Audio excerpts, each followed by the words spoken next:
Assalamualaikum. Waalaikumsalam. Dan semangat tadi ibu mau mulai konsentrasi. Tapi sebelum kita mulai, ada kalanya kita memulai itu dengan berdoa. Siapa yang mau memimpin doanya? Ayo, ayo. Baiklah, sebelum kita memulai pelajaran pada pagi hari ini, ada baiknya kita berdoa menurut ajaran dan percaya kita masing-masing. Doa dimulai.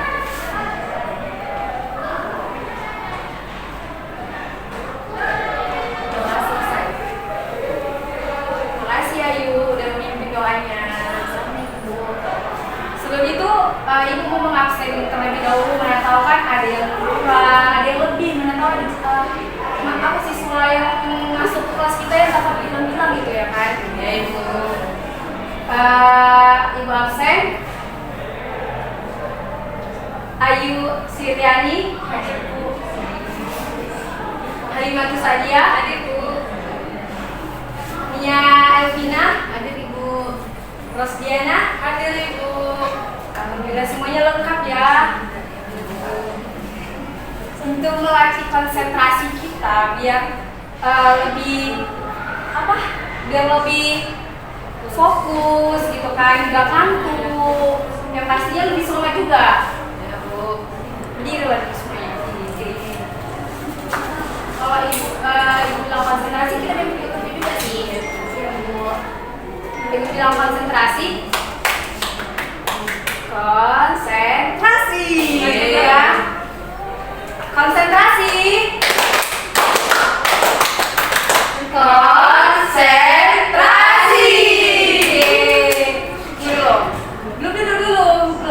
Kita harus main konsentrasi lagi. Dan gimana kalau ibu bilang ke atas, tangannya ke atas. Kalau ibu bilang ke depan, tangannya ke depan. Ke samping, tangan ke samping, dan juga ke bawah, tangan ke bawah. Gak boleh kayak gitu. Oh iya bu. Paham kan? Udah Paham, kan? Bu. Kita coba dulu. Iya bu. Bawah atas. Bawah ibu bilang tadi. Betul. Bawah atas kan? Kalau ibu bilang bawah, tangannya ke bawah. Iya. Kalau ibu bilang tangan ke atas, tangannya ke Atas. Atas bawah. Oke. Atas depan. Oke.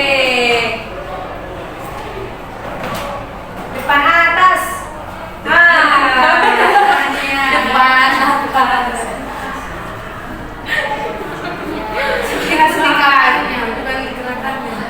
Ya, ikuti kata, bukan ikuti gerakan.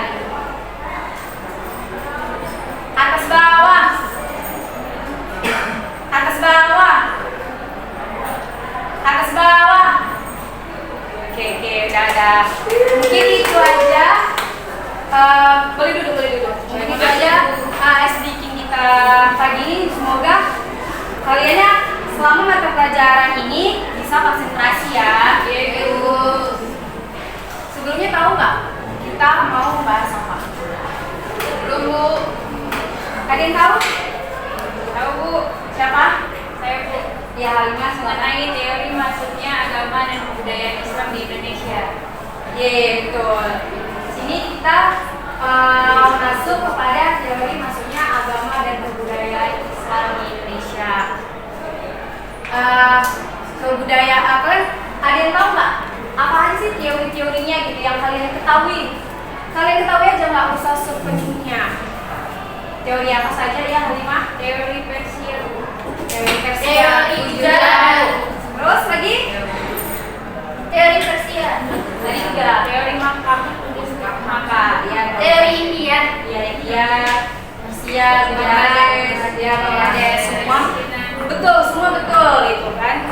Sebelum masuk kepada teorinya, ibu ingin membahas mengenai tujuan pembelajaran kita hari ini. Jadi biar tujuan pembelajaran yang pertama yaitu mengetahui berbagai teori masuknya pengaruh Islam di Indonesia. Nah, yang tadi kalian sebutin tadi itu teori-teorinya termasuk mengetahui berbagai teori masuknya Islam di Indonesia. Kedua,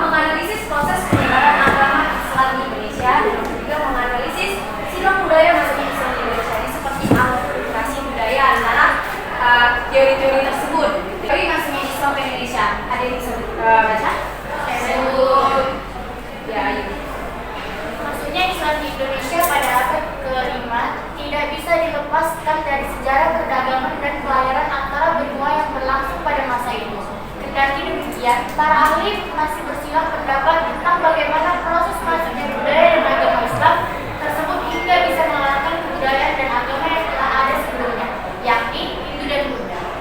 Semua pada tahu kan sebelum masuknya ajaran Islam, sebelumnya itu sudah ada masuknya ajaran Hindu dan Buddha. Yang dimana di sini juga para ahli masih berbeda-beda pendapat mengenai teori-teori masuknya Islam ke Indonesia. Itu belum pasti, tapi itu juga akan berakhir. Tapi ya kita juga harus belajar mengenai teori tersebut, karena pada zaman dahulu perdagangan di Indonesia ini merupakan tempat strategis untuk berdagang. Nggak hanya dari Mekah, nggak hanya dari India, nggak hanya dari Cina. Jadi misalnya kita tahu bahwa agama Islam itu berkembang atau memang dari Mekah. Kemudian kan pasti juga ada yang menganutnya. Misalnya dari Cina, dari Mekah ke Cina itu udah beda kan. Nah, dari Cina ke Indonesia itu udah mengalami teori, terus pun juga mengalami kebudayaannya diserap oleh Cina. Kemudian nanti dari Cina diserap lagi ke kita, itu pasti nanti ada kebudayaannya. Kemudian ada teori ujaran. Nah, yang mendukung teori ini adalah ilmuwan dari Belanda seperti Pinetel dan Moket, yang mengatakan bahwa agama Islam ini ke Indonesia adalah orang-orang Arab yang sudah lama tinggal di Gujarat. Gujarat ini juga termasuk dari India. Menurut mereka, Islam masuk ke Indonesia sejak awal abad ke-13 Masehi, bersama dengan hubungan dagang yang terjalin antara masyarakat Nusantara dengan para pedagang Gujarat yang datang dengan jalur Indonesia, cabai, Timur Tengah dan Eropa. Dan tadi Ibu sudah pernah bilang kan bahwa tempat kita itu strategis sebagai tempat perdagangan juga persinggahan. Dan teori ini juga diapakan oleh dari ilmuwan Belanda. Kemudian ada teori Persia. Teori ini dicetuskan oleh Umar Amir Hussein dan Hussein Jajadiningrat. Dia mendukung teori Persia yang menyatakan bahwa Islam itu masuk ke Indonesia pada abad ke-7 Masehi yang dibawa oleh kaum Syiah, yaitu Persia. Kemudian ada teori Makkah. Nah, teori Arab atau yang kita juga bisa kenal teori Makkah, yaitu menyatakan bahwa proses masuknya Islam di Indonesia berlangsung pada abad ke-7 Masehi. Tadi seperti teori dari Persia tadi. Islam dibawa para musafir Arab yang memiliki semangat untuk menyebarkan Islam di seluruh belahan bumi. Tokoh yang mendukung teori ini adalah Fendur, Anthony, Jones, Arnold, termasuk tokoh penting di Indonesia yaitu Buya Hamka, dan juga ada Wakif Al-Attas, Kaiser, Yunus Jamil, dan Crawford.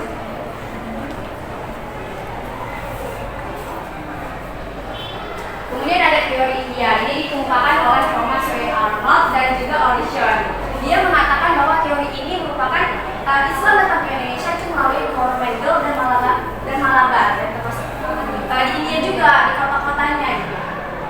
Dan salah teori ini adalah ketidakmungkinan Gujarat menjadi di sini mengatakan bahwa yang sebelumnya teori Gujarat yang dari India dia tidak sedikit menentang, karena mungkin bukti-buktinya mungkin lebih kuat gitu ya. Karena saat itu Gujarat belum menjadi pusat perdagangan yang menghubungkan antara wilayah Timur Tengah dan wilayah Nusantara. Mungkin ini lebih ke waktunya. Tadi di Gujarat mengatakan pada 13 Masehi. Mungkin di sini dia lebih dulu lagi ya. Lebih dulu lagi mengatakan bahwa teori India dari Coromandel dan Malabar yang datang ke Indonesia membawa pengaruh. Yang ini ada teori Bangladesh yang dikenal dengan nama teori Baghdadi yang ditemukan oleh Fatimi. Dia juga tidak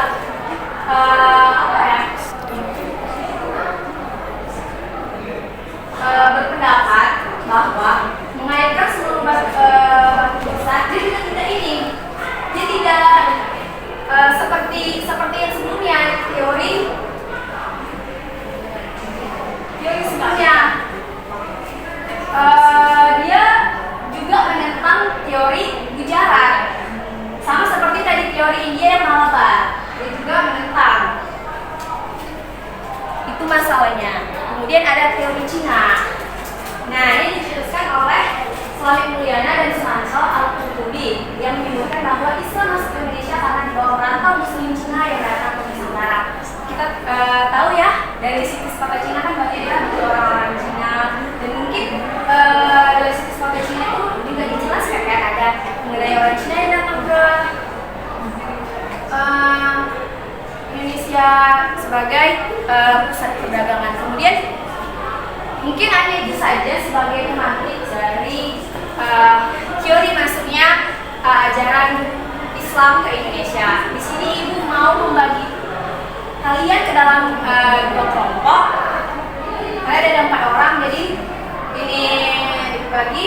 Ini kelompok 1 dan ini kelompok 2. Itu ibu ini kalian mengamati dan membaca bukunya mengenai teori. Tadi kan tujuan pembelajaran kita, pembelajaran kita tadi apa? Diulang, Mas Jana? Tentang teorinya Bu, teori kedua.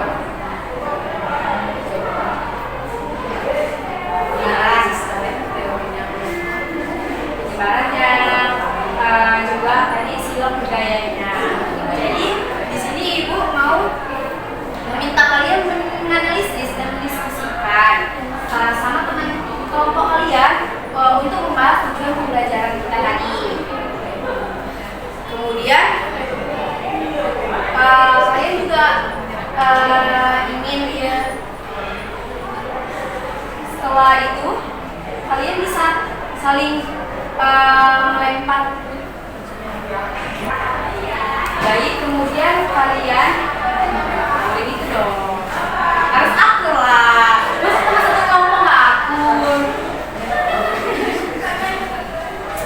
Setelah kalian mengamati, menganalisis, dan juga nanti akan mengkomunikasikan. Jadi kalian nanti akan mempresentasikan apa yang dari tujuan pembelajaran kita. Setelah itu kalian akan menyimpulkan sendiri. Nah, dari kelompok ini kalian menyimpulkan, dan kelompok 2 juga akan menyimpulkan dari tujuan pembelajaran dari pembelajaran kita tadi. Oke? Sudah bisa dimulai dari sekarang ya. Ibu kasih waktu 5 menit cukup atau 10 menit?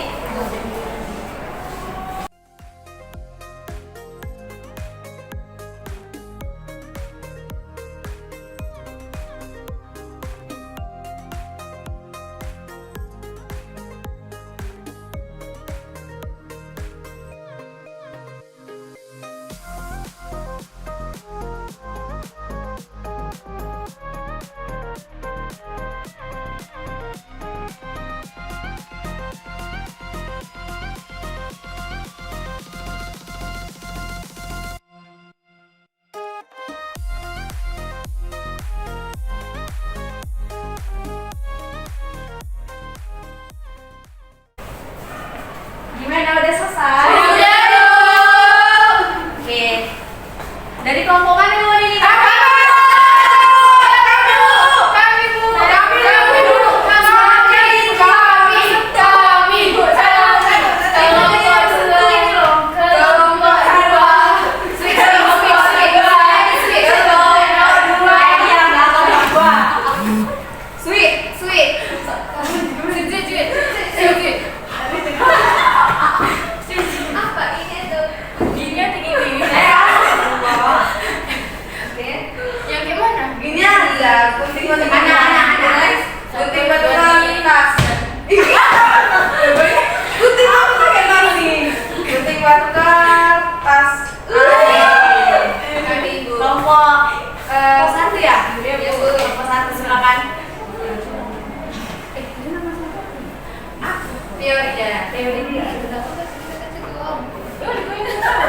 Dulu boleh, silakan. Berdiri aja dua-duanya, kembali yang kawannya.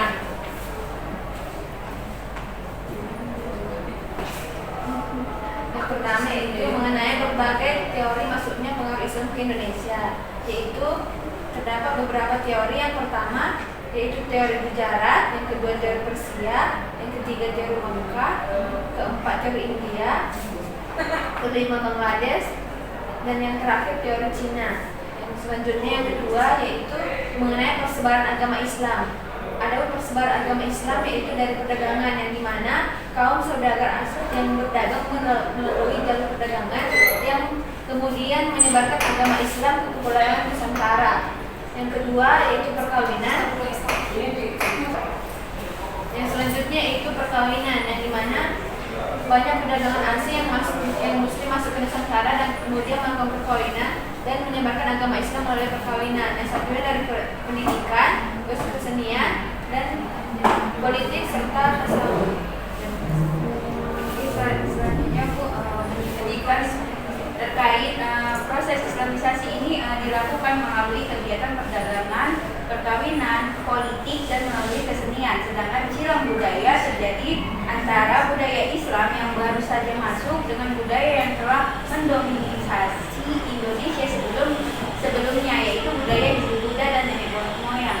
Nah, di sini ada sedikit contoh silang budaya masuknya Islam ke Indonesia, yaitu contohnya itu sistem kalender atau penanggalan Jawa. Pada saat Islam menyebar di Indonesia, pengaruh budaya Islam juga ikut diserap dan mempengaruhi budaya Indonesia yang sebelumnya terpengaruh budaya Hindu. Tunggu. Kelompok 2 tolong tanggapi dari kelompok 1. Berdiri, duduk. Silakan kelompok 2 untuk menanggapi dari apa yang dikatakan oleh kelompok 1. Untuk kelompok 2 silakan menanggapi dari kelompok. Oke, yang pertama itu mengetahui berbagai teori masuknya pengaruh Islam di Indonesia. Adapun teori-teori yang masuk. Oke, yang pertama itu ada mengetahui berbagai teori masuknya pengaruh Islam di Indonesia. Adapun teori berbagai masuk Islam di Indonesia, yang pertama ada teori India atau Gujarat, yang kedua teori Arab, yang ketiga teori Persia atau Iran, yang keempat teori Cina, yang kelima teori Bangladesh. Lalu menganalisis proses penyebaran agama Islam di Indonesia.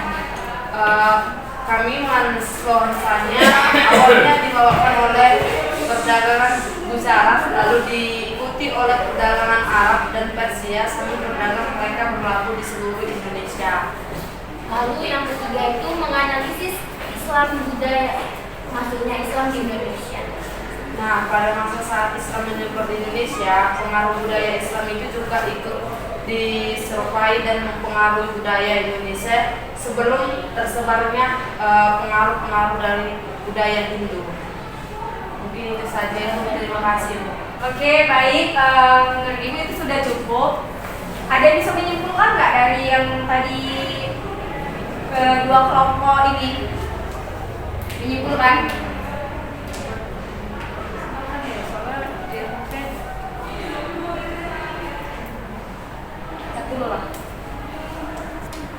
Boleh. Siapa yang menyimpulkan? Saya, Bu. Ya, silakan Halimah. Gimana enaknya aja? Jadi kesimpulan dari yang Ibu jelaskan tadi bahwasannya tentang teori proses masuknya agama dan kebudayaan Islam di Indonesia, yaitu mengenai teori masuknya Islam ke Indonesia ada 6 teori masuknya Islam ke Indonesia. Yang pertama itu ada teori Gujarat, yang kedua teori Persia, yang ketiga ada teori Makkah, yang keempat teori India, 6 ada teori Saskia, bukan hanya ada 6 teori masuknya Islam ke Indonesia, tetapi ada 6 penyebaran Islam di Indonesia. Yang pertama yaitu penyebaran perdagangan, yang kedua perkawinan, yang ketiga pendidikan, yang keempat kesenian, dan yang kelima politik, dan yang keenam tasawuf. Jadi tasawuf itu ajaran untuk mendekatkan diri serta mengenal Tuhan dalam Islam. 32. Ya, terima kasih untuk dari Halimah dan Ibu, apresiasi untuk kalian semua dari kelompok 1 maupun kelompok 2. Jadi betul ya, di sini ada beberapa teori, namun teori itu juga belum apa ya, berkesinambungan ya dari misalnya dari Gujarat, Makkah, berkesinambungan, dan itu juga tidak akan berakhir, dan juga itu masih ingat pertemuan hari Selasa yang lalu bahwa pada hari ini ada yang presentasi itu membuat tempat yang strategis dan 3 sampai 5 halaman masih ada yang bisa banyak dari teori-teori jadi relawan. siapa sih yang menyebabkan sebenarnya juga ada dari penyebarannya ya, ada dari pernikahan juga. Dari pernikahan itu bisa misalnya kan saya muslim, ini pasangan saya mungkin sebelumnya muslim, saya bisa menarik dia jadi muslim Gimana? tapi memang Apakah beragama. jadi Jadi dari itu kan kemudian saya dan suami saya, pasangan saya kemudian melahirkan seorang anak dan pastinya itu juga muslim ya, muslim, dan itu juga bisa menjadi penyebaran perdagangan juga, kesenian, misalnya dari wayang itu juga bisa menyebarkan ajaran Islam gitu. kita Dan juga ada namanya dengarkan sila budaya, akulturasi. Di akulturasi itu juga ada yang menerima, ada yang menentang. Itu ya terserah. Yang penting tidak menghilangkan ajaran Islam itu seperti itu. Mungkin ada yang bertanyakan dari kelompok 1 maupun kelompok 2. Dapat saya itu juga dapat karena juga tadi udah berpresentasi. Mungkin sudah lebih paham ya mengenai teori maksudnya ajaran Islam di Indonesia. Baik, kita akhiri saja. Namun sebelum itu kita dibuka oleh doa dan ditutup oleh doa. Semoga pelajaran yang hari ini itu bisa kalian serap dan juga kalian nanti kalian amalkan. Kalian memberitahu nih, mak tadi aku belajar itu loh, mak bukannya Islam kayak gini.